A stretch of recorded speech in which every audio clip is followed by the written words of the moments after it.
نابلو معلتي زوجح ليو هاي الخبيبوي ونتي بوتا ቴክኒካል ችግር ነው አየራል ይልማን ጠይቁት እስቲ ድንበር አካባቢ ወደቀው ድሮን ምን ሆኖ ነው በሉት ሐጂ ኢብራሂም ለመምታት ሄደ ነው አባዳይ ምን ነው ብድሮን ክንወቅዓኩም ኢና ኢሎም ተዙ ግን ጥሒሱ ኸይዱ ድሮንኩም ሒዝኩም ንዑ ሓቢርና ምስሓትና ንኸፍላ عند حركتكم نابو نابتنايكم دو داسات دراس درون كان العلينا بود خدكم مخيتم اللوسو مع الدالول مع البرحلة مالتي انتي سوم بخوتاتم بدلمدن يزبعت ላይት ኢንተርቴይንመንት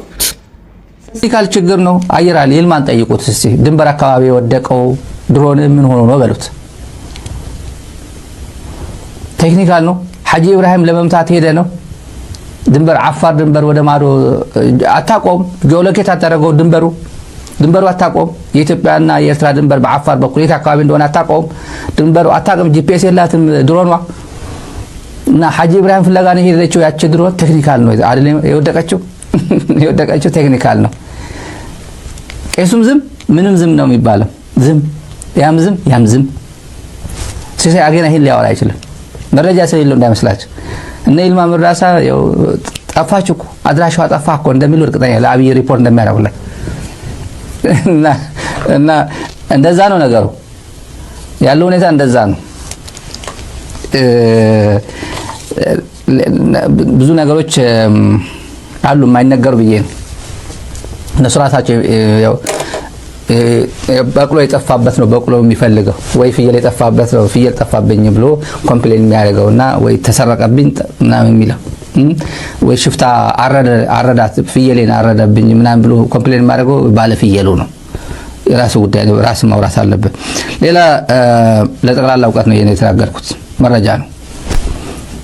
ሌላ ጊዜ ቢሆን አንድ ቀን ይተነተናል አሁን ያልኩት እሺ بيخاني راهين دايما فلكات ما تقولوا معلت انت عينيرو كاب كمالي نابلو معلتي زوجح اب خوابيتات ناي بادا اجلو معلت باداين هذا لنا تنبل باداي زكايد لولو كيو زبطات سالساي سراويت اوغوغومو زركوبو متخابي دلو زناي سمدو مدى وردا دالولن برحلن مالتي እሺ دخاني او تصاطي كله تنزبي هذه فانتي سزمتي كمالنا بلوم زوجح مفرح يحديرو عند حر نابز تمدو مدب كيدكم درون كان العلينا كم دون قبركم ينادل تقاب ليو هاي الخبيبوي ونتي بوتا اوكي ابدي كالو كبيبومو نزفنتي شو هزبي تستفل عليه بوتاتات يمثل تستفل عليه بوتاتات نتيو أبدا سوعيل الله واو هالشي ترديكا عاو زعبه ملغت زحلف انتاين يرمس لكا مسحاو هزب تقرأي دو كنبلا لنا مسحاو هزب عفار دو كنبلا لنا ناي بحري حتى يكون نحطو ناي أبي أحمد زبلي زيادة نحنا كلي تكتهرم يبلان تقرأي سراوي تقرأي كهرم يبلون سلز بعفار ببمول وغن سلسي وغن تحابيرو إدني تتحايزو سلماوي معدلي وعلي عيلو دلو ذي نهزباو معدلي وحيلة قليل من لعالي كونن بقوبوتات بقلمالي فناتي سوزمة هزبي وعزداسو عيلو دلو عزيو زقرم عزيو التاريخ تحفظ قدايو زلو الذي صحتكم عقاو هو يقوم كم تدلوا حلفوهم تقالس اللهم زمزانا حاج إبراهيم كراخ ركاي حجي اتزبع بسنبلي دلو لدق عوتيين حجي دراخ ركار اللغن عخامبر بعاتهم بقجل بحالي ناي اقوقمو خي ترفة ارتي داس تزبي سنبلي يحلف عنه مالتي واو حزي تحريسو نتوناي فولي حيلي ناي عفار مكلاكيا ناي إثيوبيا زغلو خلكلان دا تغورلو ندهالو تحريسو زمص حزبي عفاريو تصوم دو زكايدو زلت يقاتل بنزل بسنة سرعت كان زدول قوا ورداتاتنا يدالو لنبرحلن عزيب زحدتات يزنقرك زلو كابو الربت مالونا الله لك الله حجي كان زوتاتات زي كابون متمالت حيزو وسواسات يغني عند حركتكم نابو نابتنايكم دو داسات دراس درون كان العلينا بود خدكم مخيتم اللوسو زبل مفرحت غير رفينيرو أتهزب كان لك الله بليو هاي اللي تخبيبو بعد انتايز بعض الضغوطات ناسكم مع الدالول مع البرحله مالتي اوكي انت يوم بضغوطات بدل مدني حزب عادي واو حزب تيون على بزوع له حزب انتايز قبلهم دخول غمرينا حزب دون تصميع له حزب لما حزبيو سعدا ما ندير حزب حزبيو حونا حزب تግራይ كرم عين فقدن حونا حزب عفار منهاريا ناي ابي احمد كهون عين فقدن كل سنه بعبيت عدون مشايخون غيرو إذا ما لقيت يحلف على لوتي صمدو مالتي يب إذا هذا زعبي إذا من قصقات يلن ذي التاريخ الصحفي حج إبراهيم زيادة عن قطو من الواش بمحرنيا هذا ليك حتى تحطو مسمر رخبتي أب بوردر إيرتران عفارن زكايد زلو صمدو يهم تكتاتو صنيحهم أمونغو حزب إيرتران حزب تግራይን حزب عفارن حزب إيرتران እናተኻየደ ዘሎ ጽምዶ ኣብ ቦርደራት እዩ ኣብ ዝሓለፈ ኣብዚው ከታፈኖ ዝሕለፍናልኩም ቁርብትላን ካብቲ ቦርደር እትው ኢሉ ናብ መንደፈራ ከባቢ በፂሑ እዩ ሕዚ መላእ ህዝቢ ኤርትራን ህዝቢ ትግራይን ጥራሕ እንተይኮነ ህዝቢ ዓፋር እውን ነቲ ጽምዶ ተሓዊስዎ ብጣዕሚ ብዝገርም ኩነታት ከምቱ ተከታተልዎ ፀናሕኩም ካብ ዝተፈላለዩ ከባቢታት ዓፋር ነቲ ፍሉይ ሓይሊ ናይ ዓፋር ጠጠው ንኸብሎ ተዳሊ ዝነበረ ፍሉይ ሓይሊ ናይ ዓፋር ጥሒሱ ንመከላከያ ናይ ኢትዮጵያ ጥሒሱ ሸፋቱ ናይ ትግራይ እውን ክሕግዙ ኣብኡ ተመዲቦም ንዕኦም እውን ጥሒሱ እዩ ናብ ባዳ በፂሑ ስለዚ ሎሚ ኣብ ባዳ ዝግበር ዘሎ ጽምዶ ከምቲ ሰማዕኹሞ 4-5 መልእኽትታት ተመሓላሊፍዎ ኣሎ ቁፅሪ 1 ህዝቢ ትግራይ ኣብ ዝሓዚ እዋን ኮነ ተባሂሉ ኣብ ልዕሊ ትግራይ ጦርነት ንምኽፋት ኩናት ንምኽፋት زغير زلو بلغنا يزولو حاج إبراهيم سلازي ازيو قبل على تقراي تورنت كخفت كينات كخفت فصو ما ينفقدن زبله حزب مخانو حزب عفار بقلصي حاج إبراهيم ناغلصو صنيحو ممحدر ايه نا حزبي مراحي ايه زبل حيلي قبل على حزب كينات يخفتن قدم حزب زنبره كواس قبل على تقراي تفصمه يوغيهنالو دحر حججن نحنا اندهلنا قبل على تقراوي فصم فصم يهلون زبل كم زنبره قصيلو حزب عفار مسارح غيرو حزب عفار عود كينات غيرو امون بኤርትራን ኢትዮጵያን ኩናት ከፊቱ ህዝብ ዓፋር አጥፊኡ ክነብር ዝደለ ኃይሉ ምዃኑ ንርዳይና እዚ ከዓ ፍጹም ኣብ ርእስ መሬት እንዳሃለና ኣብ ልዕሊ ህዝብ ዓፋር ከምዚ ዓይነት ፍርዲ ኣይፍረድን እዩ ይብል ነይሩ ሓጂ ኢብራሂም ከም ሰማዕኹሞ ብድሮን ይኹን ብኻሊእ ይኹን ህዝብ ትግራይ ዘጥቅዑ ዘለው ግን ክንፋረዶም ኢና መጻምድ ማለት እዚ እዩ ምጽማድ ንኻሊእ ኣይኮነን ትዝኸይድ ዘሎ ብዙሕ ሰብ ድላይ ክትርጉሞ ክእል እዩ ተፈተወ ተጸልአ ግን እቲ ጽምዶ ሰላም ክሰፍን ኣለዎ ዝብል ትርጉም እዩ ዘሎ ዚያታ ትርጉማ እዞምዙ ሓደ ግዜ ተንዘቅረበን ዝነበሩ ሕቶታት አልዒለሙን ይኸዱ እንዲዮም ናተይ ሕቶ እንታይ ነይረን እስራት ፈትሑ ካብ መሬት ናውፁ መእኾል ይኹን ምሁራን ይእተውዎ እንድየን በዚአን መዓዝን ከመይን ይኾና ዚአን ዝብል ኣብ ርድድእ ስለ ዝበፅሕና ክንረዳዳእ ከም እንኽእል እውን እምነት ስለ ዘለኒ እየ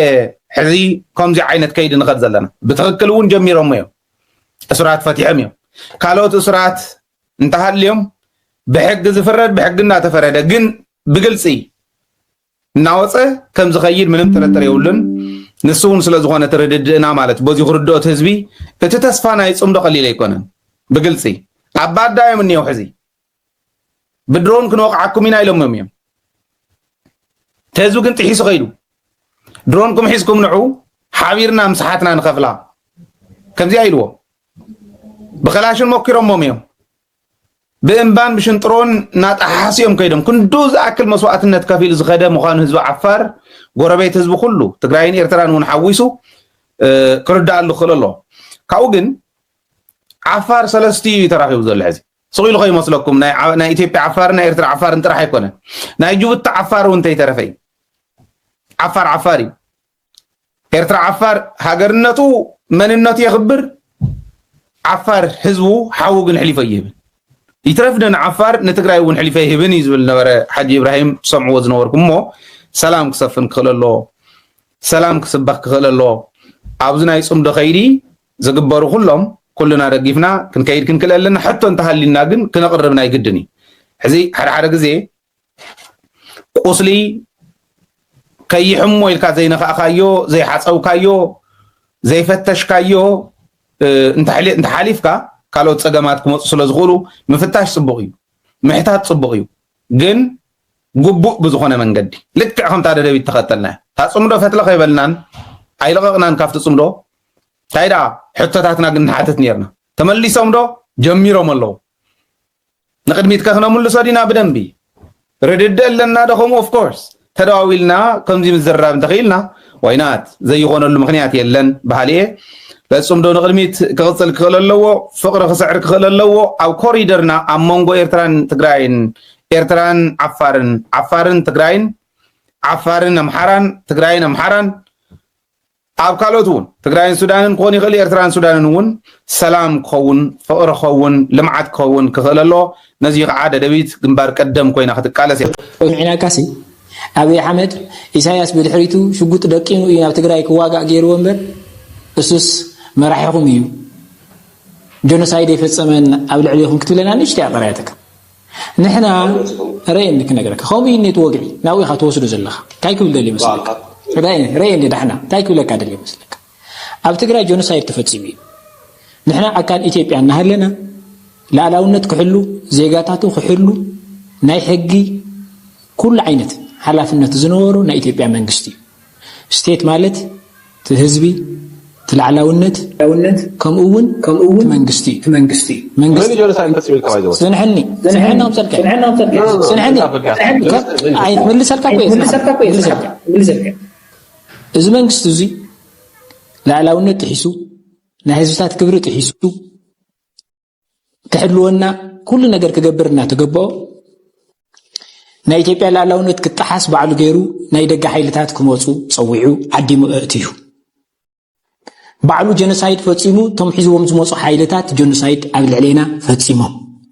ጀኖሳይድ ክፍፅሙ ከለው ድማ ሓሶት ኣይኣተውን እናበለ ብኽብሪ ብኹርዓት ኣብ ተወከልቲ ህዝቢ ዝዛረብ ዝነበረ መራሒ እዩ ስለዚ ኣብቲ ጀኖሳይድ ናይ ኢትዮጵያ መንግስቲ ጀኖሳይድ ፈፂሙ ናይ ኤርትራ መንግስቲ ጀኖሳይድ ፈፂሙ ናይ ኣምሓራ ሓይልታት ጀኖሳይድ ፈፂሙ ኣብዚ የፈረላይ የለን ሰላም መፅኡ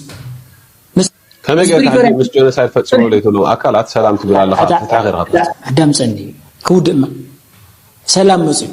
مش جنسايد تفصملك اكلكو بزعبا فتح بزعبا تحتاتነት بزعبا ሁሉ ተረጋግጽ ኣብ ክል ሰላም እዩ ውዕል ፕሪቶሪያ ተፈሪሙ ውዕል ፕሪቶሪያ ዘፈረምና ምስ መንግስቲ ኢትዮጵያ ንምንታይ ዲና ፈሪምና መንግስቲ ናይ ትኩናት በዓል ዋናስ መንግስቲ ኢትዮጵያ ምዃኑ ይዘሪ ተንቃሎት ሓይልታት ተዓዲሞም ዝመጹ ተዓዲሞም መጽኦም ኣይሕተት ማለት ኣይኮነ እንታይ ብለካ ኣለኹ መስለካ تناي وش تناي تجري بوليتيكا نعنمو قدفلنا بوسن ملكو عقل نجيرك خحلف أنا زل على الكازلخو أو دوا أفريقيا بريتوريا حواحتن من قستي إثيوبيان وعلي أسيرو وعلي مس أسيرو كلتي يوم يسمعوا علو زبهال أو تجري كزياو من محدار تتعيشوا إذا كزياو من محدار وانا تلوخو من محدار ونيو من قستي يكونه وانا تلوخو تايو جزءاتي ملس تمازابلتي ملس تناي وعد بريتوريا سممعنت مفصامي سلازي بوانانت تግራዋይ ኣብ ኬንዳ ኣብ معقوبي خوينو زبلع زلو ናብ ዓዱ ከይሸግር ክላሽ ሒዙ ሕሉ ዘሎ ናይ ፌደራል መንግስቲ ተከዘ ኮይኑ ይዝብለካ ኣሎ ስለዚህ ፌደራል መንግስቲ ሲ ብድልየቱ ናብ ተጋሩ ናው ሸጊርና ትግዛት ተመሊሱ መረጻ ተገይሩ መንግስቲ ክህሉ ትግራይ ክትረጋጋ ባግን ድልየቱን የውሉን ታቅሱ እዩ ሶ እዚ ከይፈጸመ ጌታቸው ረዳ ይኹን ጻድቃን ይኹን ወድ ወረደ ይኹን ደብረጽዮን ሲ ብድግሉ ንተከዘ ክሸግር ኣይኽእልን አካል ትውዕል ዝኾነ ፌደራል መንግስቲ ናብነት ከነግረካ ምዕራብ ትግራይ ዘሎ ዕጡቅ ዕጥቂ ሕጋው ዘይኮነ ዕጡቅ ኣሎ ንዚ ዕጡቅ እዚ ከፍትሕ ዝግቦ ነመን ይመስለካ ናይ ኢትዮጵያ መንግስቲ ተው ዘሎ እዚ ሕጋው ምምሕዳር ከፍርስ ዝግቦ ናይ ኢትዮጵያ መንግስቲ ምስ ናይ ትግራይ መንግስቲ ኮይኑ ጸጽታ ክቢሩ ተመዛበልቲ ምልስ ምስ መለሰ ብድሕሪኡ ትግራይ ምስተረጋገአ መረጻ ይካየድ አካል ኢትዮጵያ ይሆን ትግራይ አካል ኢትዮጵያ ከይገበርካ አካል ኢትዮጵያ ከይገበርካ ኣብ ትግራይ ኤርትራን ኩናት ክትውልዕ ምድላይ እዚ بقطتا نتزي طفئ حزب كتطفو تግራዋይ ውን ኤርትራውን ክተጥፎ ዘዓለመ ናይ ዓብይ ፕሮጀክት እዩ እዚ አውዚ ድማ ምስ ፕሪቶሪያ ተተሓሒዙ ባይዘወይ ኣብ ትግራይ ፖለቲካዊ ቁልውላው ነይሩ ኣብ ትግራይ ብዝተፈጠረ ኣፈላላይ ተጋሩ ሓይልና ተዳኺሙ ክኾን ይኽእል እዩ ናይ ምድራብ ዓቅምና ወሪዱ ክኾን ይኽእል እዩ ምንም ሕቶ ይብሉን ብሓደም ብክልተን ግን ኣብይ ተሓታቲ እዚ ትራኽን ታኾስ የተገበረ ጻዕርን ሸርሕን የለን ይንገውረ ንምንታይ ፌደራል ከፊትዎ ኮይዱ እቲ ናይ ኤርትራን ናይ ትግራይን ደንበር እንታይ ፌደራል ከይዱ ክንባኣስ ምንት ኮይ ውፅኡ ይተወፅኡ ክንታኾስ ኮይ ክንታኾስ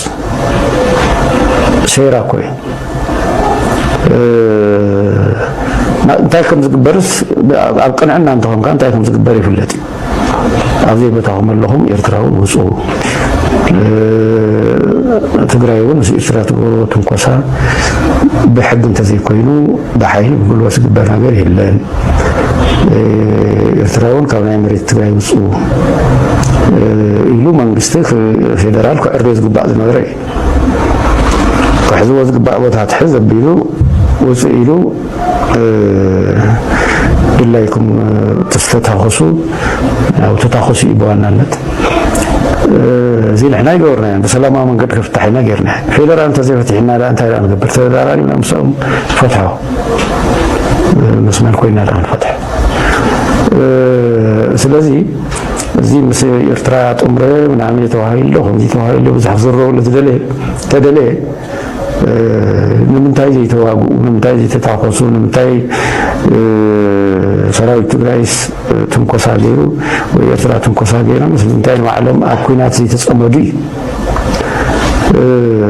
እዚ ኸ ይንገብረል ኩሉ ብሰላማዊ መንገዲ ክንፈትሖ ኢና